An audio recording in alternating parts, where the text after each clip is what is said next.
బాగుంది, చాలా బాగుంది. అంటే ఏ విధంగా బాగుందంటారు? ఇంకా మంచిగా చేస్తాడు, ఫ్రీ బస్సు బస్సులు ఫ్రీ పెట్టిండు మంచిగా.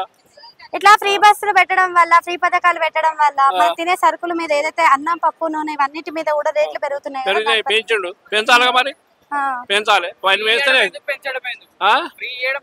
అదే ఉంది. మళ్ళీ ఇప్పుడు చేసిండు, ఇప్పుడు పెంచుండు, ఇప్పుడు అదే ఉన్నది.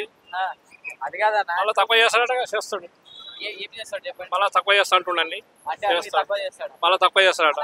ఆర్టీసీ ఆల్రెడీ నష్టాల్లో ఉందని ఆస్ట్రేలియా ఉన్నది సార్, ఆస్ట్రేలియా ఉన్నది, వాళ్ళ కూడా నాకు తెలిసి నా చిన్నప్పటి నుంచి అదే అదే అంటున్నారు. ఇప్పుడు నేను కూడా చిన్నప్పటి నుంచి కూడా అదే అంటున్నాను, ఆర్టీసీ లాస్ ఉంది, లాస్ ఉంది అని. ఇంకా పిరి పెట్టాడు, ఇంకా లాస్ అవుతుంది.